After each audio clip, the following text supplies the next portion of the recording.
কয়েকটা কাজ আমি বলি। প্রথম কাজ হচ্ছে নিয়াত করতে হবে যে এই রমাজানটাতে আমি আমার সমস্ত গুনাহ মাফ করানোর চেষ্টা করব। কারণ নবী সাল্লাল্লাহু আলাইহি ওয়াসাল্লাম বলেছেন, সেই ব্যক্তির জন্য ধ্বংস যে ব্যক্তি রমজান মাসকে পেয়েছে কিন্তু তার গুনাহ মাফ করাতে পারে না। কে জানে এটা আমাদের শেষ রমাদান হতে পারে, আল্লাহ না করুক। আমরা দোয়া করি আল্লাহ পাক আমাদেরকে বেশি বেশি রমাদান দান করুক, বেশি বেশি লাইলাতুল কদর দান করুক। প্রথম শুরু হচ্ছে আপনি মাসের বাজার আগে করে ফেলবেন। আমি একটু প্র্যাকটিক্যাল কথা বলবো আর কি। আপনি রমাদান মাসের বাজার এই শাবান মাসে করে ফেলার চেষ্টা করেন, পারলে ঈদের শপিংটাও করে ফেলার চেষ্টা করেন। রমজান মাসে বেশি বাইরে যাবেন এবং টাকা পয়সা নিয়ে গিয়ে যে স্ত্রী সন্তানের হাতে দিয়ে দিবেন না, যাও বাইরে গিয়ে মার্কেটিং করে আসো, এই ভুলটা করতে যায়। নিজে পরিবেশ নষ্ট করবে, রোজার যে আধ্যাত্মিকত্ব নষ্ট হবে, আরও হাজারটা যুবকের চোখের জানা করা প্রয়োজন নাই। আপনি পরিবারের কর্তা, লিস্ট করে ফেলেন, আপনাকে আল্লাহ পাক যতটুকু সামর্থ্য দিয়েছেন মূল জিনিসগুলো কিনে রেখে দেন, আর বাকি টুকটাক বাজার আপনি করবেন। আর যখন বাজারে যাবেন একটা দোয়া পড়বেন, আপনি 10 লক্ষ নেকি পাবেন ইনশাআল্লাহ। কত লক্ষ? 10 লক্ষ। দোয়াটা শিখাচ্ছি। দোয়াটা হচ্ছে লা ইলাহা ইল্লাল্লাহ ওয়াহদাহু লা শারীকা লাহু লাহুল মুলক ওয়া লাহুল হামদ ইউহয়ী ওয়া ইউমীত ওয়া হুয়া হাইয়ুন লা ইয়ামুত বিয়াদিহিল খায়রু কুল্লুহু ওয়া হুয়া আলা কুল্লি শাইইন কাদির। একবার পড়লে 10 লক্ষ নেকি পাবেন বাজারে গিয়ে। কেন পাবেন? কারণ বাজার সবচেয়ে নিকৃষ্ট জায়গা, যেখানে গেলে মানুষ আল্লাহকে স্মরণ করে না। সেখানে গিয়ে আপনি আল্লাহকে স্মরণ করেছেন, এই জন্য আল্লাহ পাক নেকি দিবেন ইনশাআল্লাহ। আসেন, এটা করার পর ঈদের যে শপিংটার কথা বলছি, এটা এই কারণে বলছি, লাস্টের দশকে আমরা ঈদের শপিংয়ে বেশি ব্যস্ত থাকি, এতে করে লাইলাতুল কদরটা আমরা হারিয়ে ফেলি। লাস্টের দশক আমরা হয় ইতেকাফ করব, না হলে বাসায় নামাজ পড়বো, পরিবারবর্গকে নিয়ে রাত জাগবো। পারা যাবে ইনশাআল্লাহ? তারাবির নামাজ তো পড়বোই ইনশাআল্লাহ জামাতে।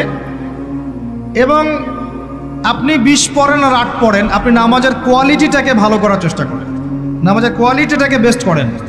ধীরে ধীরে তেলাওয়াত করেন, ধীরে ধীরে রুকু সেজদা করেন, নামাজটাকে এনজয় করেন। সময় নিয়ে, টাইম নিয়ে, 2 ঘন্টা সময় লাগুক, 3 ঘন্টা সময় লাগুক, এনজয় করে নামাজ পড়েন। আল্লাহ পাক তৌফিক দান করুন। এরপর শেষ রাতে আবার ওঠেন, পরিবারবর্গকে নিয়ে নামাজে দাঁড়ান, একসাথে জামাত করে নামাজ পড়েন, পরিবারে নফল নামাজ পড়েন, বাসায় বরকত হবে ইনশাআল্লাহ। রাত জাগেন, বেশি বেশি দোয়া করেন, একটু তেলাওয়াত করেন, একটু জিকির করেন, তাসবিহ তাহলিল করেন, রাতটা কাটিয়ে দেন। শেষের দশকে মার্কেটে ঈদের শপিং করতে যায় না।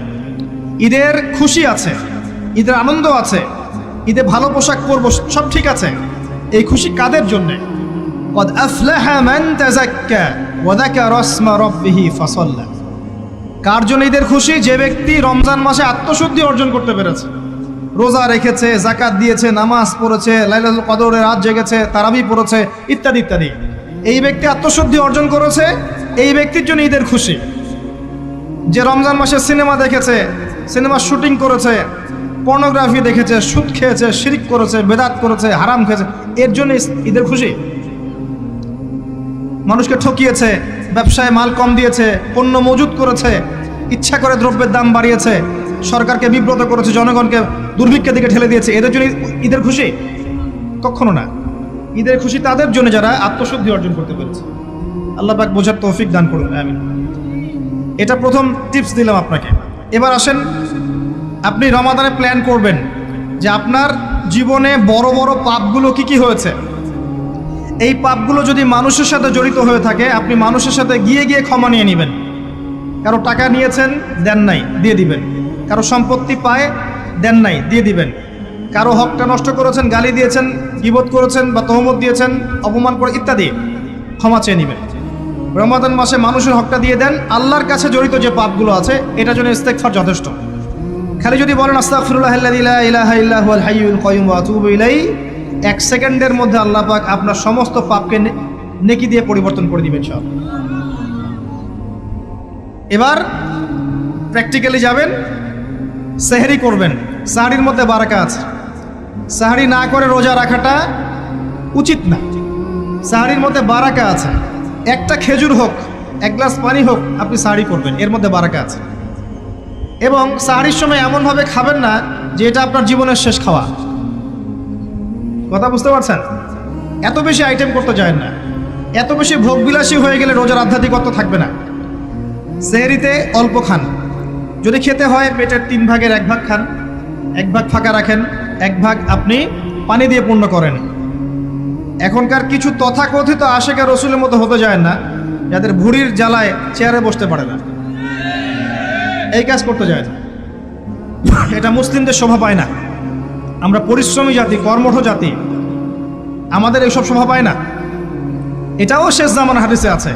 কি নাই আসলে, শেষ জামানে এক শ্রেণী মানুষ বের হবে যারা হবে সাকিল, একদম বুড়িওয়ালা, ঠেস দিয়ে বসে থাকবে আরাম করে, এবং বলবে যে কোরআনে যা আছে আমি তাই মানি, হাদিসটা আমি মানি না, ইত্যাদি।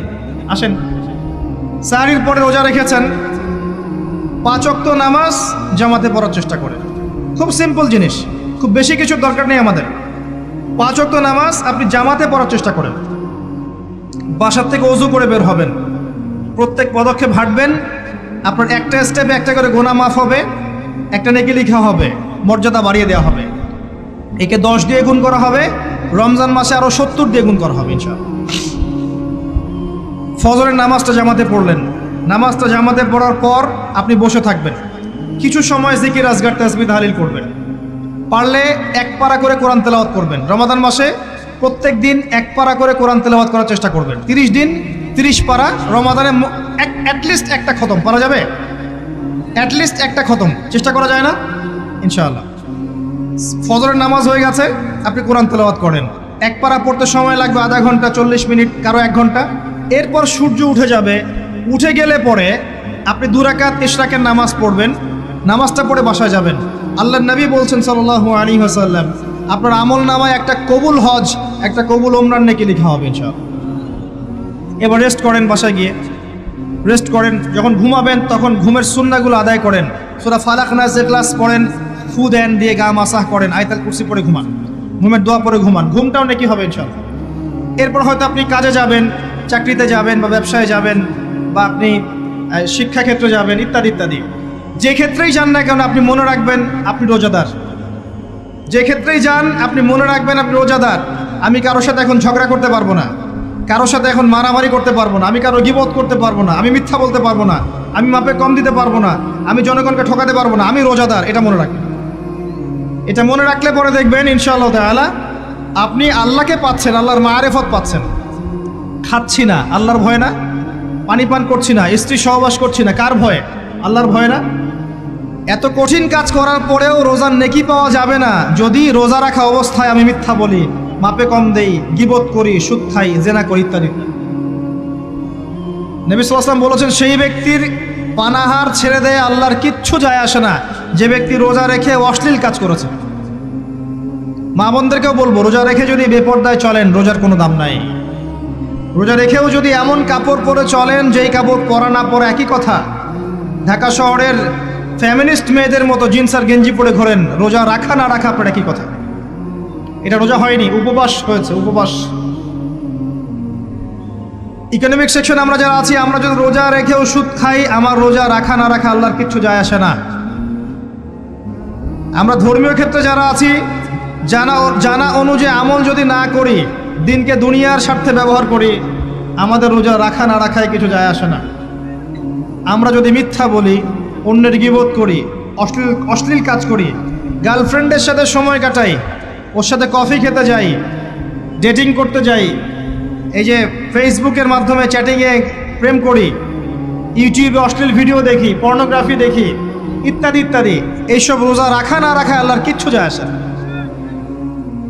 আমি হাত জোর করে বিনতি করছি ভাই, খাওয়া পান করা, স্ত্রী সহবাস ছেড়ে দেওয়ার নাম রোজা নয়, এটার নাম রোজা নয়, এটা একটা অংশ রোজার মাত্র। রোজা রেখে আল্লাহর যাবতীয় হারাম ত্যাগ করলে পরে রোজা হবে ইনশাআল্লাহ। এই কাজগুলো করার চেষ্টা করি, আল্লাহ পাক তৌফিক দান করুন। রোজা রাখা অবস্থায় আপনি বেশি বেশি জিকির করবেন। কি করবেন? সুবহানাল্লাহ পড়বেন, আলহামদুলিল্লাহ পড়বেন, আল্লাহু আকবার পড়বেন, লা ইলাহা ইল্লাল্লাহ পড়বেন, লা হাওলা ওয়ালা কুওয়াতা ইল্লা বিল্লাহ পড়বেন হাসবি আল্লাহ ওয়া নি'মাল ওয়াকিল, সুবহানাল্লাহি ওয়া বিহামদিহি, সুবহানাল্লাহিল আযীম, সুবহানাল্লাহিল আযীম ওয়া বিহামদিহি, পড়বেন আস্তাগফিরুল্লাহ ওয়া আতুবু ইলাইহি, আস্তাগফিরুল্লাহ ওয়া আতুবু ইলাইহি। পড়বেন লা ইলাহা ইল্লাল্লাহ ওয়াহদাহু লা শারীকা লাহ লাহুল মুলকু ওয়া লাহুল হামদু ওয়া হুয়া আলা কুল্লি শাইইন কাদির। পারা যাবে না ইনশাআল্লাহ? বেশি বেশি পড়বেন। আরেকটা কাজ করবেন, প্রতিটা কাজ নবী সাল্লাল্লাহু আলাইহি ওয়াসাল্লামের সুন্নাহ মাফিক করার চেষ্টা করবেন। সুন্নাহ মাফিক, খাচ্ছেন তার সুন্নাহ মাফিক, টয়লেট করছেন তার সুন্নাহ মাফিক, ঘুমাচ্ছেন তার সুন্নাহ মাফিক। সুন্নাহর বইগুলো আছে না বাজারে, কিনে নেবেন। কিনে নিয়ে দেখবেন প্রতিটা কাজ কিভাবে করলে সুন্নাহ হবে। এই কাজগুলো করতে গিয়ে আপনাকে গভর্নমেন্ট বাধা দিবে, বিশ্বের পরাশক্তিরা বাধা দিবে, আপনাকে কি কেউ পিটাবে এগুলো করলে, জেল খাটাবে? এগুলো আমাদের ব্যক্তি স্বার্থের ব্যাপার, ইচ্ছা করলেই করা যায়। এই ইচ্ছাটা আল্লাহ পাক আমাদের অন্তরে জাগ্রত করুন, আমিন। একটা কাজে কথা বলবো, নর্মালি আমরা ফরজগুলোতে বেশি ফোকাস করি, ফরজ ওয়াজিবে। রমজান মাসে সুন্নত মোস্তাহাবেও ফোকাস করতে হবে। রমাদানে একটা নফল আপনাকে ফরজের নেকি দিয়ে দিবে ইনশাল্লাহ, রমাদান একটা সুন্নাহ আপনাকে ফরজের নেকি দিবে ইনশাল্লাহ। তো রমজান মাসে শুধু ফরজ নয়, একটু সুন্নাহ সলাৎগুলো, নফল সলাৎগুলো একটু বেশি বেশি পড়ার চেষ্টা করি, আল্লাহ পাক তৌফিক দেন। স্পেশালি একটা কাজ করার চেষ্টা করতে পারি, ওযু যখন ভেঙে যায়, টয়লেট করলেন ওযু ভেঙে গেল, সাথে সাথে হালকা করে ওযু করে ফেলার চেষ্টা করেন, সবসময় পবিত্র থাকার চেষ্টা করেন। বেলাল আল হাবাশি নাম শুনেছেন? রাদিয়াল্লাহু আনহু। নবী সাল্লাল্লাহু আলাইহি ওয়াসাল্লাম বলছেন, আমি যখনই জান্নাতে গিয়েছি বেলাল তোমার পায়ের শব্দ শুনেছি। সুবহানাল্লাহ। যেই বেলালকে উত্তপ্ত মরুভূমিতে শুইয়ে নির্যাতন করা হচ্ছে, সেই বেলাল বলছেন আহাদুন আহাদ। সেই বেলাল রাদিয়াল্লাহু আনহুর নামে শানে সূরা নাজিল হচ্ছে, কুল হুয়াল্লাহু আহাদ। ওই বেলাল রাদিয়াল্লাহু আনহুকে নবী সাল্লাল্লাহু আলাইহি ওয়াসাল্লাম বলছেন, যখনই জান্নাতে যাই তোমার পায়ের আওয়াজ শুনি, তুমি কি এমন আমল করো যার কারণে এই মর্যাদা তোমার? বেলাল রাদিয়াল্লাহু আনহু বলছেন, আমি তো স্পেশাল তেমন কোনো আমল করি না, আপনারা যা করেন আমিও তাই করি। তবে আমার যখনই ওযু ভেঙে যায় আমি ওযু করি, আর আমি ওই ওযু দিয়ে 2 রাকাত নামাজ পড়ি। এটাকে তাহিয়াতুল ওযুর নামাজ বলে। রমজান মাসে করার চেষ্টা করি, আল্লাহ পাক তৌফিক দান করুন। আমরা অনেকে মসজিদে যাই, ধাপ করে বসে পড়ি, করি না এই কাজটা? মসজিদে গিয়েছি, ধাপ করে আগে বসে পড়ি। মসজিদে গিয়ে 2 রাকাত নামাজ পড়ে বসা সুন্নত। মিনিমাম 2 রাকাত নামাজ পড়ে বসলে আপনি তাহিয়াতুল মসজিদের নেকি অর্জন করলেন, মসজিদের হকটা আদায় করলেন। ওই জায়গা আপনার জন্য সেজদার সাক্ষী থাকলো, কিয়ামতের মাঠে আপনার পক্ষে সাক্ষী দিবে ইনশাআল্লাহ। এই সুন্নাহগুলো আমরা চর্চা করার চেষ্টা করি রমজান মাসে। রমজান মাসে দাড়িটা ছেড়ে দেন, দাড়িটা ছেড়ে দেন। এটা একমাত্র ভিজিবল সুন্নত, দৃশ্যমান সুন্নত, যেটা আপনার সাথে কবরও যাবে। যখন কাফন দেয়া হবে তখন দেখা যাবে না আমার সাথে আর কোন কোন সুন্নাহ আছে, এই একটা সুন্নতই দেখা যাবে আমার সাথে কবরে যাচ্ছে। কথা কি বুঝতে পারছেন? আর এটাকে আমরা এখন যত পারি মেয়ে হওয়ার চেষ্টা করছি। নবীজি বলেছিলেন শেষ জামানায় ছেলেরা মেয়েদের পোশাক পরবে আর মেয়েরা ছেলেদের পোশাক পরবে। দেখুন মেয়েরা এখন ফর্মাল পোশাক পরছে, জিন্স আর গেঞ্জি পরে ঘুরছে, আর ছেলেরা ক্লিন শেভড। ছেলেরা মেয়েদের মতো গাল বানাচ্ছে। আর কোন সাইনের জন্য অপেক্ষা করছেন? নবীজি বলেছিলেন উঁচু উঁচু বিল্ডিং নির্মাণের প্রতিযোগিতা করা হবে। একবার এয়ারে ঢাকার কাছাকাছি আসবেন, এয়ারে তো সফর করেছেন আপনারা অনেকেই। যখন এয়ার ফ্লাই করে, টেক অফ করে বা ল্যান্ড করে, যখন ঢাকার কাছাকাছি, তখন উপর থেকে আপনি ঢাকাকে দেখবেন। কেন বলেছি this is the city of Akhiruzzaman, কেন বলেছি? নবীজি বলেছেন কিয়ামতের 2টা মেজর সাইন, 2টার মধ্যে একটা হচ্ছে আনতারাল হুফাতাল উরাতাল আলাতা রিয়াশা ইয়াতাতাওয়ালুনা ফিল বুনিয়ান। যখন সমাজের দরিদ্র শ্রেণীর মানুষেরা, যাদের পায়ে স্যান্ডেল ছিল না, গায়ে কাপড় ছিল না, এরা উঁচু উঁচু বিল্ডিং নির্মাণের প্রতিযোগিতা করতে থাকবে, ফান্তাজিরিস সাআহ, তখন কিয়ামতের অপেক্ষা করতে থাকবে। আজকে থেকে 100 বছর আগে ছিল এগুলা? 200 বছর আগে ছিল? সুবহানাল্লাহ। আর কোন সাইনের জন্য অপেক্ষা করছেন? তিনি বলেছেন শেষ জামানায় women will dressed but still they will be naked. মহিলারা কাপড় পরবে, তারপরেও তারা নগ্ন থাকবে। আপনি ঢাকার শপিং মলে যান, আপনি দেখেন। আর কোন সাইনের জন্য অপেক্ষা করছেন? শুধু ঢাকা কেন, গ্রামগঞ্জে ছড়িয়ে পড়েছে এগুলো, এখন গ্রামেও ছড়িয়ে পড়েছে। গ্রামে আরো বেশি দেখা গেছে মাশাআল্লাহ। গ্রামে গিয়ে আমরা হতভাগ, সুবহানাল্লাহ। গ্রামের মেয়েগুলা, গ্রামের মেয়ে ঢাকা শহরের মেয়েকে পার করে ফেলেছে। বাদ দেন, ওইদিকে না যাই, ডিফারেন্ট টপিক। আমরা রমাদান মাসের সুন্নাহগুলো আমল করার চেষ্টা করি। তাহিয়াতুল মসজিদ আমল করার চেষ্টা করেন, তাহিয়াতুল ওযু আমল করার চেষ্টা করেন, বেশি বেশি জিকির করেন। এবার আসেন রমাদানে জাকাত হিসাব করবেন। জাকাত, আপনার জাকাত হিসাব করেন কত টাকা জাকাত এসেছে। জাকাতের হিসাব জানেন তো? হ্যাঁ, 7.5 ভরি স্বর্ণ, রৌপ্য কত? 52.5 তোলা। আপনার এই চাষাবাদের ওসর আসে, ব্যবসায়িক পণ্য থাকলে, সঞ্চিত সম্পদ থাকলে সব কিছু হিসাব করে মুফতি সাহেব আছেন, কওমি মাদ্রাসার আলেমদের কাছে যাবেন, জাকাতের ক্যালকুলেশন করে নেবেন যে আমার এত টাকা জাকাত এসেছে। এভাবে জাকাতটা রমজান মাসে দিয়ে দেওয়ার চেষ্টা করেন। জাকাত যদি আমরা না দেই, একটা শাস্তি শুনে রাখেন, আল্লাহ পাক এই সম্পদগুলোকে একত্রিত করে গলাবেন, গলিয়ে কপালে, গালে আর এই যে পিঠে লেপটে দিবেন, বলেন নাউজুবিল্লাহ। এবং এটা একটা সাপের আকৃতি ধারণ করবে, সাপ গলায় পেঁচানো থাকবে, কপালে দংশন করতে থাকবে, বলবে আমি তোমার মাল সাত ভোগ কর, আমি তোমার মাল সাত ভোগ কর। কবর এটা হবে, আমরা চোখে না দেখলেও ওটা সত্য। নবীজি দেখে এসেছে মেরাজের রাতে এগুলা। এরপরে জাকাতের একটা সুবিধা আছে, এটা আমরা বুঝাতে পারি না। জাকাত ইসলামিক ইকোনমিক্সের বেইস। জাকাত ধনীর সম্পদে গরিবের হক। যে গরিবের কাছে টাকা পয়সা নাই, আপনার টাকা ওর হাতে চলে যাবে, ও খেয়ে পরে বাঁচতে পারবে, এটাই জাকাত। বুঝতে পারছি? জাকাতটা না দেন, ও আস্তে আস্তে আস্তে আস্তে আরও দরিদ্র হতে থাকবে। এর উপর আবার সুদ আছে, আবার পেপার মানিও আছে। জাকাতগুলো দিয়ে দেন, আল্লাহর ওয়াস্তে জাকাত দিয়ে। অনেক মুসলিম আছে আমরা নামাজ পড়ে জাকাত দেই না। অনেক মুসলিম আছে জাকাত দেয় না, নামাজ পড়ে। জাকাত অস্বীকারীদের বিরুদ্ধে আবু বকর সিদ্দিক রাদিয়াল্লাহু আনহু যুদ্ধ করেছিলেন। অ্যাজ এ আমির, রাষ্ট্রের পক্ষ থেকে যুদ্ধ করেছিলেন। আল্লাহ পাক আমাদেরকে জাকাত আদায় করার তৌফিক দান করুন। ফসল থাকলে ফসল, এর ওসর আসবে, ওসর এটা দিয়ে দিবেন। সেচের পানিতে হলে এক হিসাব, আর আপনার বৃষ্টির পানিতে হলে এক হিসাব।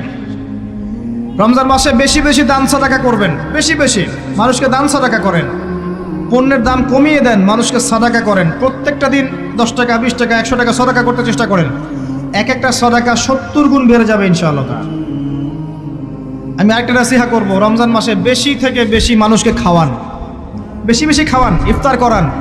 আমি বলি মসজিদগুলোতে প্রত্যেক দিন আসর থেকে মাগরিব পর্যন্ত দিনের কথাবার্তা আলোচনা করেন, তালিম করেন। আপনাদের কাছে বই আছে, মুনতাকা হাদিস আছে, ফয়জুল কালাম বই আছে, রিয়াদুস সালেহিন বই আছে, মেশকাত আছে, আলেম আছেন, ইমাম সাহেব আছেন। একটা বিশেষ বিষয় নিয়ে আলোচনা শুরু করেন, মাগরিব পর্যন্ত আলোচনা চলবে, সবাই মিলে ইফতার করেন। একটা ইসলামিক পরিবেশ গড়ে তোলেন, মানুষকে ইফতার করেন, বেশি বেশি ইফতার করেন। আপনার সামর্থ্য থাকলে, সামাজিক যদি পদমর্যাদা থাকে, সমাজের মানুষকে আপনি ইফতার করান, ইফতার পার্টি করে, ইফতার অ্যারেঞ্জমেন্ট করেন। পার্টি বলা ঠিক না, আসলে ইফতার মাহফিল বলতে পারি আমরা। ইফতার মাহফিল করেন বেশি বেশি, মানুষকে ইফতার। একজন ব্যক্তিকে ইফতার করালে ওই ব্যক্তির রোজার নেকি আপনি পেয়ে যাবেন ইনশাআল্লাহ। প্রজেক্ট করেন, ইফতারের প্রজেক্ট করেন, মানুষের টাকাগুলো নেন, সংগ্রহ করে গরিবদের মাঝে ইফতার বিলিয়ে দেন। দুটা পদ্ধতি হতে পারে, আমি নিজেও করবো ইনশাআল্লাহ তাআলা। দুটো পদ্ধতি হতে পারে, ডেইলি বেসিসে ইফতার দিতে পারেন, অথবা মাসের বাজার করে দেন। এক মাসে কি কি লাগে, কতটুকু চাল, বুট, ডাল লাগে লিস্ট করেন, করে একটা ফ্যামিলিতে একটা প্যাকেট পাঠিয়ে দেন। দেখবেন পুরো ফ্যামিলি ইনশাআল্লাহ তাআলা রমজান মাসটা খেয়ে পরে বাঁচতে পারবে। এগুলো আমরা না করলে কারা করবে? অমুসলিমরা করবে। অমুসলিমরা করে করেই তো সবাইকে খ্রিস্টান বানাচ্ছে। কোথায় আছেন আপনি? সমাজ সেবা করে করে তো মানুষের ঈমান আমল হরণ করে ফেলছে, আর আমরা সমাজ সেবা করতে চাচ্ছি না। জি, আমরা গরিব মানুষের পাশে দাঁড়াচ্ছি না, ওরা গিয়ে দাঁড়াচ্ছে। দেখবেন মানুষ বলছে হ্যাঁ এই ধর্মটা ভালোই, আমি খ্রিস্টান হয়ে যাই। কত মানুষ যে খ্রিস্টান হয়ে যাচ্ছে আপনি জানেন? পরে বুঝবেন, যখন আমরা এই যে হাত বাঁধা, পায়ে পা রফুলে ইত্যাদি নিয়ে মারামারি করছি, কে কোন মাযহাব, কে কোন তরিকা, কার কোন ত্রুটি আছে, এগুলো নিয়ে আমরা সোশ্যাল মিডিয়ায় ঘাটাঘাটি করছি। এই সময়গুলোর মধ্যে এগুলো অনেক এগিয়ে গেছে। এরা আরও এসব এই খোরমা জিলাপি নিয়ে মারামারি করতে থাক, দেখবেন আস্তে আস্তে আস্তে আস্তে কোন দিকে চলে যায় পরিস্থিতি। গলার মধ্যে দড়ি দিয়ে ফাঁস লাগানো হয়ে গেছে, খালি টানা বাকি আছে। আরে এখন ঝগড়া করে বেড়াচ্ছে কোন আলেমের কোন সমস্যা। লাহুম কুলুবুন লা ইয়াফকাহুনা বিহা, আল্লাহ পাক বলেছেন সূরা আরাফ 179-তে। রমজান মাসে বেশি বেশি ইফতার করান, বেশি বেশি দান সাদাকা করেন। আর একটা কাজ বলে আমি শেষ করছি, রমজান মাসে পরিবারকে সময় দেন। পরিবারকে সময় দেন, পরিবারের হক আছে আমাদের উপরে। স্ত্রীকে সময় দেন, স্বামীকে সময় দেন, একসাথে ইফতার বানান, একটা পরিবেশ, একটা আনন্দ, একটা উৎসবের আমেজ যেন বিরাজ করে। ছোট ছোট বাচ্চাদেরকে রোজা রাখতে উৎসাহিত করেন, সবাই একসাথে বসে একটা বড় প্লেটে ইফতার করেন। বাচ্চারা যখন বড় হবে তখন বলবে ছোটবেলায় আমরা বাবা মার সাথে এভাবে ইফতার করেছি, সংস্কৃতি লালন করেছি। পারিবারিক হৃদ্যতা চলে আসেন, প্রতিবেশীকে ইফতার পাঠান, প্রতিবেশীকে ইফতার হাদিয়ে দেন, মসজিদে একসাথে ইফতার করেন। তারপর রাতের বেলা তাহাজ্জুদে দাঁড়ান, তারাবিতে দাঁড়ান, তারাবির নামাজে ধীর স্থিরভাবে কেরাত করেন। ইমাম যাকে নিযুক্ত করবেন তাকে সুললিত কণ্ঠে কোরআন তেলাওয়াত করতে বলবেন ধীর স্থিরভাবে, তাকে প্রেশার দিবেন না। তার দায়িত্ব নিয়ে নেন। ইমাম হাফেজদের পুরো মাসের দায়িত্ব নেন, তার পরিবারের দায়িত্ব নেন। একটা সম্মানজনক হাদিয়ার ব্যবস্থা করে দিবেন যাতে করে তারা নিশ্চিন্তে থাকে পুরো মাস, তাকে অন্যদিকে ফোকাস করতে না হয়। অন্য অন্য কান্ট্রিতে যখন কোনো সায়েন্টিস্ট থাকে তার পরিবারের দায়িত্ব পুরো রাষ্ট্র নিয়ে নেয়, সে ঠান্ডা মাথায় গেলে গবেষণা করবে। একই প্রসেস, আপনি আলেম ওলামা ইমাম হাফেজদের দায়িত্ব নিয়ে নেন, তার পরিবারের দায়িত্ব নিয়ে নেন। বা হুজুর আপনি আপনার কাজ করেন, আমরা আপনার পরিবার দেখছি। তাকে আপনি কোরআন তেলাওয়াত করতে দেন, কোরআন হিফজ করবে, মানুষকে কোরআন শেখাবে, তারাবির নামাজ পড়বে, ইমামতি করবে, মানুষকে দার্স দিবে, খুতবা দিবে। আসেন যে মেজর পয়েন্টটা বাকি আছে সেটা বলি। তার আগে এটাও বলি যে ইফতার করার সময় বেশি খাবেন না। যদি আপনি বেশি খান তাহলে আপনি তারাবির নামাজে দাঁড়াতে পারবেন। আর একটা মেজর কথা, এটা লাস্ট পয়েন্ট, সেটা হচ্ছে এই মাসে কি নাজিল হয়েছে ভাই, কোন কারণে এই মাসটা সম্মানিত। এই মাসে আল্লাহর কিতাবকে সময় দিতে হবে, এই কিতাবকে সময় দিতে হবে। আল্লাহ রাব্বুল আলামিন বলেছেন এই কিতাবের মধ্যে সব কিছুর সমাধান আছে।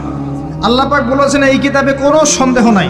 আল্লাহ পাক বলেছেন এই কিতাব আমাদের জন্য সুসংবাদ এবং শেফা, আরোগ্য, রহমা। এখন একটু বসেন, একটু সময় নেন। এই কিতাব প্রথমত আপনাকে তিলাওয়াত করা শিখতে হবে। রমজান মাস আসার আগেই আপনি তিলাওয়াত করা শিখে ফেলেন। যদি না জানেন, রমজান মাসে পুরো এক মাস তাজবিদ শিখবেন স্থানীয় ইমামের কাছে। পারবেন না? এক মাসের মধ্যে কোরআন তেলাওয়াত শেখা সম্ভব, এক মাসে শেখা সম্ভব। বলছিলাম রমাদান মাস এবং লাইলাতুল কদরকে সম্মানিত করা হয়েছে একটা কারণেই, কারণ এই মাসে এই রাতে আল কোরআন নাজিল করা হয়েছে। এটাই কারণ। কোরআন কখন নাজিল হলো? যখন সমাজে সুদ আছে, মদ আছে, জেনা আছে, ব্যভিচার আছে, শিরিক আছে, এরকম সমাজে প্রথম কি নাজিল হলো? পড়ো। প্রথমে নাজিল হয়নি শিরিক করো না, প্রথমে নাজিল হয়নি যে সুদ খেও না, প্রথম আয়াত এটা ছিল না জেনা করো না, প্রথম আয়াত এটাও ছিল না মূর্তি পূজা করো না। হ্যাঁ, প্রথম আয়াত কি? ইকরা, পড়ুন। আল্লাহ পাক বুঝাতে চাচ্ছেন সমাজের জাহিলিয়াতকে দূর করতে হলে লেখাপড়ার কোনো বিকল্প নাই, এবং সেই পড়াশোনাটা হতে হবে আল্লাহর ওহির আলোকে। যে ওহিটা আল্লাহ পাক নাজিল করেছেন এর বেসিসে আপনাকে পড়াশোনা করতে হবে। এই জ্ঞানটা দিয়ে আপনি সমাজ সংস্কার করতে পারবেন ইনশাআল্লাহ তাআলা। এর সাথে উপকারী জ্ঞানগুলো কি নিব না? অবশ্যই নিব। ওহির জ্ঞানের সাথে, কোরআন সুন্নাহর জ্ঞানের সাথে আমি ইতিহাসের জ্ঞান নিব, আমি পলিটিক্যাল সায়েন্সের জ্ঞান নিব, আমি দর্শনের জ্ঞান নিব, জিওপলিটিক্সের জ্ঞান নিব, প্রয়োজনে আমি সায়েন্সের জ্ঞান নিব, আমি কমার্সের জ্ঞান নিব, আর্টসের জ্ঞান নিব, মেডিকেল সায়েন্স পড়বো, ইঞ্জিনিয়ারিং পড়বো, সবই পড়বো। কিন্তু বেসিকটা কি হবে? কোরআন, সুন্নাহ, ইসলাম। এরপর আপনি ডাক্তার হন, ইঞ্জিনিয়ার হন, পলিটিশিয়ান হন, সামাজিক নেতা হন, প্রশাসনের ক্যাডার হন, আপনার জন্য মোবারকবাদ। আপনি যেখানেই যাবেন সেখানেই বরকত ছড়াবেন ইনশাআল্লাহ। যে পলিটিশিয়ানের ভিতরে তাকওয়া আছে তার দ্বারা দুর্নীতি সম্ভব না। যে প্রশাসনের কর্মকর্তার ভিতরে তাকওয়া আছে সে ঘুষ নিতে পারবে না, দুর্নীতি করতে পারবে না। যে আলেমের ভিতরে তাকওয়া আছে সে দিনকে দুনিয়ার বিনিময়ে বিক্রি করবে না। যে ডক্টরের ভিতরে তাকওয়া আছে সে ডাক্তার হবে, কসাই হবে না। যে ইঞ্জিনিয়ারের ভিতরে তাকওয়া আছে সে দেখবেন সত্যিকারের প্রকৌশলী হবে, সে কিন্তু চোর হবে না। ভিতরটা চেঞ্জ করতে হবে, ভিতরটা, এর নাম তাকওয়া। ভিতরটা চেঞ্জ করবে একটা জিনিস, আল্লাহর ওহী, কোরআন এবং সুন্নাহ, ইসলাম। এটা আপনার ভিতরকে পরিবর্তন করবে। আর আমরা অনেক বড় বড় কথা বলি অনেক সময়, কিন্তু মূল কাজটা হচ্ছে ভিতরটা পরিবর্তন করা। আমাদের সবার সাথে যার যার কলব যাবে, যার যার আমল যাবে। আল্লাহ পাক আমাকে কলার চেপে ধরে বলবেন না যে বাংলাদেশে ইসলামী খেলাফত কায়েম করে আসো নাই কেন, এটা আল্লাহ পাক আমাকে বলবেন না। আল্লাহ পাক বলবেন তোমাকে যে দায়িত্ব দিয়েছিলাম ওই দায়িত্ব ঠিকঠাক মতো পালন করেছো কিনা। আল্লাহ পাক এটা বলবেন না। বেসিকে আসেন, নিজের আত্মশুদ্ধি, এটা বেসিক। আলাইকুম আনফুসাকুম, নিজের নফসের খবর নাও, নিজের নফসটাকে পবিত্র করো। নিজের নফসের মধ্যে হিংসা ত্যাগ করো, বিদ্বেষ ত্যাগ করো, অহংকার ত্যাগ করো, রিয়া ত্যাগ করো, দুনিয়ার মোহ ত্যাগ করো। নিজের নফসের মধ্যে বেশি বেশি পরকালের ফিকির আনো, জিকির করো বেশি বেশি, কোরআন বেশি বেশি তেলাওয়াত করো, হালাল খাও, আদর্শ পরিবার গঠন করো, তাওহীদে থাকো, সুন্নতে থাকো, ইনশাল্লাহ হাসতে হাসতে জান্নাতে চলে যাবেন। একটা হাদিস আমি পড়েছি ফয়জুল কালাম বইয়ের মধ্যে, গতকালকে মাহফিলও বলেছিলাম, আপনাদেরকে বলছি। মাদ্রাসায় পড়ানো হয় ক্লাসিক্যাল একটা বই ফয়জুল কালাম, সবাই কিনতে পারেন, হাদিসের বই, চমৎকার কিছু হাদিস আছে। এখানে একটা হাদিস আছে আমাদের জন্য সুসংবাদ। নবী সাল্লাল্লাহু আলাইহি ওয়াসাল্লাম বলছেন, হে সাহাবীরা, তোমরা এমন একটা যুগের মধ্যে বাস করছো যেই যুগে কেউ যদি ইসলামের 10% ছেড়ে দেয় সে ধ্বংস হয়ে যাবে। সাহাবীদেরকে বলছেন, তোমরা এমন একটা যুগে বাস করছো এই যুগে ইসলামের 1/10 কেউ ছেড়ে দিলে সে ধ্বংস হয়ে যাবে। কিন্তু তোমাদের পরে এমন একটা যুগ আসবে যেই যুগে মানুষ যদি 1/10 ধরে রাখতে পারে, 10% ধরে রাখতে পারে, তাহলেই নাজাত পেয়ে যাবে ইনশাআল্লাহ। আমরা সেই যুগে আছি না? আমাদের চতুর্দিকে ফিতনা নয় কি? আপনার ঘরে ফিতনা, সমাজে ফিতনা, ইকোনমিক্সে ফিতনা, রাষ্ট্রে ফিতনা, বিশ্বে ফিতনা, ধর্মে ফিতনা, সবখানেই ফিতনা, ফাসাদ। আমরা সেই যুগের মধ্যে বাস করছি। আসুন, আল্লাহ পাক কোরআন নাজিল করলেন, প্রথমে পড়তে বললেন। তার মানে আল কোরআন এবং সুন্নাহ এগুলোকে পড়া শিখতে হবে। বড় বড় স্বপ্ন দেখার আগে আমাদেরকে বেসিক ঠিক করতে হবে, পড়াশোনা করতে হবে। আল্লাহ পাক আমাদের যুব সমাজকে পড়াশোনা করার তৌফিক দান করুন। রমাদান মাসে এটা নাজিল হয়েছে। আল্লাহ পাক সূরা বাকারায় বলছেন, শাহরু রমাদানাল্লাযী উনজিলা ফীহিল কুরআন। রমাদান সেই মাস যেই মাসে কোরআন নাজিল করা হয়েছে। কি জন্য নাজিল করা হয়েছে? হুদাল লিন-নাস। এই কোরআন হচ্ছে মানব জাতির জন্য হেদায়াত, নট অনলি ফর মুসলিমস। এটা শুধু মুসলিমসদের জন্য হেদায়াত নয়, হুদাল লিন-নাস, পুরো মানব জাতির জন্য হেদায়াত। কোরআনে ইহুদির জন্য হেদায়েত আছে, খ্রিস্টানের জন্য আছে, অমুসলিম হিন্দুদের জন্য আছে, সবার জন্য কোরআন। এটা সাম্প্রদায়িক কোনো কিতাব নয়, এটা টোটালি অসাম্প্রদায়িক একটা বই। আল কোরআন যে কেউ পড়তে পারে। এটা কারো পৈতৃক সম্পত্তি নয় যে একটা শ্রেণীর মানুষই পড়বে বাকিরা পড়বে না, সবাই পড়বে ইনশাআল্লাহ তাআলা। এটা আল্লাহর কিতাব, আল্লাহর কালাম। হুদাল লিন-নাস ওয়া বাইয়িনাতিন মিনাল হুদা। এটা হচ্ছে সত্য মিথ্যার মানদণ্ড, বাইয়িনাত, সুস্পষ্ট মানদণ্ড। আর কি? ওয়াল ফুরকান, প্রমাণ, হুজ্জাত, দলিল। এটা আল্লাহ পাক কোরআন সম্পর্কে বলছেন। আরেকটা জায়গায় চলে যাই, চলেন সূরা নাহল এর 89 নম্বর আয়াতে চলে যান। আল্লাহ পাক বলছেন, ওয়া নাযালনা আলাইকাল কিতাব। হে নবী, আমি আপনার প্রতি এমন একটা কিতাব নাজিল করেছি, অর্থাৎ আল কোরআন। ওয়া নাযালনা আলাইকাল কিতাব তিবয়ানান লিকুল্লি শাই, যেই কিতাবটা প্রত্যেকটা বিষয়ের ব্যাখ্যা। আপনি কি আমার কথা শুনতে পারলেন? আল্লাহ বলছেন কোরআন প্রত্যেকটা বিষয়ের ব্যাখ্যা। আপনার ব্যক্তি জীবন এখানে আছে, আপনার ব্যবসায়িক জীবন এখানে আছে, অর্থনৈতিক জীবন এখানে আছে, পারিবারিক জীবন এখানে আছে, সামাজিক লাইফ এখানে আছে, সব কিছু আছে। তিবিয়ানান লিকুল্লি শাই, প্রত্যেকটা বিষয়ের ব্যাখ্যা এখানে আছে। তিবিয়ানান লিকুল্লি শাই ওয়া হুদা ওয়া রাহমাতান ওয়া বুশরা লিল মুসলিমিন। এই কোরআন হচ্ছে হেদায়াত এবং রহমত, দয়া। ওয়া বুশরা লিল মুসলিমিন, মুসলিমদের জন্য সুসংবাদ। এই কোরআন শুরুতে আছে আলিফ লাম মিম যালিকাল কিতাব লা রাইবা ফিহ। এটা এমন একটা কিতাব যেই কিতাবের মধ্যে কোনো সন্দেহ নাই। কোন লেখক বলতে পারে আমার বইয়ের মধ্যে কোনো সন্দেহ নাই? সন্দেহের কোনো অবকাশই নাই। লা রাইবা ফিহ হুদাল লিল মুত্তাকিন, মুত্তাকিদের জন্য এটা হেদায়াত। মুত্তাকি কারা? আল্লাযীনা ইউমিনুনা বিল গায়ব, যারা অদৃশ্যে বিশ্বাস করে। ঈমানের 6 পিলার সবই অদৃশ্য নয় কি? আল্লাহ অদৃশ্য, ফেরেশতা অদৃশ্য, আসমানে আগের কিতাবগুলো দেখি নাই, অদৃশ্য। নবী রাসূলগণ দেখি নাই, অদৃশ্য। পরকাল, ওয়াল ইয়াউমিল আখির, ওয়াল ইয়াউমিল আখির দেখি নাই, অদৃশ্য। ওয়াল কদরি খায়রিহি ওয়া শাররিহি, তাকদীর অদৃশ্য। আল্লাযীনা ইউমিনুনা বিল গায়বি, মুত্তাকি তারা যারা গায়েবে বিশ্বাস করে, অদৃশ্যে বিশ্বাস করে। আর এখনকার শিক্ষা দর্শন আমাদেরকে শেখায়, পশ্চিমাদের, চোখে যা দেখবো না বিশ্বাস করবো না। হ্যাঁ, তাদের দর্শন এরকম, যুক্তি দিয়ে প্রমাণ করতে পারবেন না, বিশ্বাস করবো না। বৈজ্ঞানিক ব্যাখ্যা দিতে পারবেন না, বিশ্বাস করবো না। সায়েন্টিফিক্যালি প্রুভড হতে হবে, তারপর বিশ্বাস করব। অনেক সময় দেখা যায় মুসলিমরাও এর গোলক ধাঁধায় পড়ে যায় এবং বলে নামাজের উপকারিতার সায়েন্টিফিক ব্যাখ্যা বলেন, তারপর নামাজ পড়ব। নামাজের সায়েন্টিফিক ব্যাখ্যা লাগবে, তারপর নামাজ পড়বেন? আল্লাহ পাক বলেছেন ইয ক্বালা লাহু রাব্বুহু আসলিম ক্বালা আসলামতু লিরাব্বিল আলামিন। আল্লাহ পাক ইব্রাহিমকে বলেছেন আলাইহিস সালাম আত্মসমর্পণ করো, যখনই বলেছেন তখনই করেছেন। যখনই আল্লাহ পাক বলেছেন আত্মসমর্পণ করো, তিনি বলেছেন আসলামতু লিরাব্বিল আলামিন, আমি আত্মসমর্পণ করলাম। বাচ্চাকে জবাই করো, জিজ্ঞেস করেননি এর পিছনে বিজ্ঞান কি, যুক্তি কি, আর দর্শন কি? স্ত্রীকে রেখে আসো ওই জনমানব শূন্য জায়গায়, জিজ্ঞেস করেন নাই কারণ কি, রিজন কি, যুক্তি কি, বিজ্ঞান কি, দর্শন কি? আল্লাহ বলেছেন সামিআনা ওয়া আতা'না, এর নাম ইসলাম। আল্লাহর আদেশ যেখানে এসে যাবে এখানে যুক্তি বিজ্ঞান দর্শনের প্রয়োজন নাই।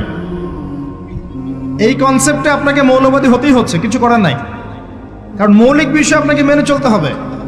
হ্যাঁ, প্রত্যেকটা বিষয়কে আপনি ব্যাখ্যা করতে পারবেন যদি সেই জ্ঞান আপনার কাছে থাকে, কিন্তু যুক্তিবিজ্ঞান দর্শনের সীমাবদ্ধতা আছে, সব কিছুর ব্যাখ্যা করতে পারে না। ভালো করে শিক্ষা দর্শন হজম করে তারপর পড়াশোনা করেন, অন্যথায় আপনারা দাড়ি টুপি নিয়েও অনেক সময় দেখবেন এই যে এটা কি বলে এথিজমের দিকে যাচ্ছেন, নাস্তিকতার দিকে যাচ্ছেন। আসেন মূল জায়গায় আসি। আল্লাহ রাব্বুল আলামিন কোরআন সম্পর্কে কথা বলছেন, লা রাইবা ফিহি, এর মধ্যে কোনো সন্দেহ নাই। একই সূরার মধ্যে আল্লাহ পাক বলছেন যে ওয়া ইন কুনতুম ফি রাইবিন মিম্মা নাযালনা আলা আবদিনা ফাতু বিসূরাতিন মিন মিথলি, তোমরা যদি এই কিতাব নিয়ে সন্দেহ করে থাকো যে এই কিতাব আল্লাহর পক্ষ থেকে এসেছে নাকি অন্য কারো পক্ষ থেকে এসেছে, তোমরা যদি এই কিতাব সম্পর্কে সন্দেহ পোষণ করো যেটা কি আল্লাহর পক্ষ থেকে এসেছে না অন্য কারো পক্ষ থেকে এসেছে, তাহলে এর মতো কিছু আয়াত নিয়ে এসে দেখাও, একটা সূরা রচনা করে দেখাও।